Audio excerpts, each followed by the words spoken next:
Hi, in this video I'm going to show you a useful feature if you want to record video messages. So we all know that you can do voice messages by holding this up here, but you can actually do video messages by changing a setting. So when you're in your chat page here, just go to the three icons up the top, the menu up here, and go to settings.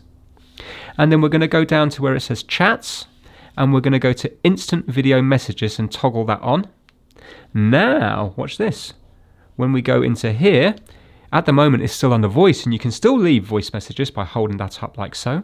But if you were to tap this, it changes to video. And now when we go up here, it's going to record a video. You can see it counting down. So right now it's recording. Stop that, and we're going to send it to this phone here. Just going through. And there it comes here now. So it's a nice, quick, easy way to toggle between voice and video. Thanks for watching.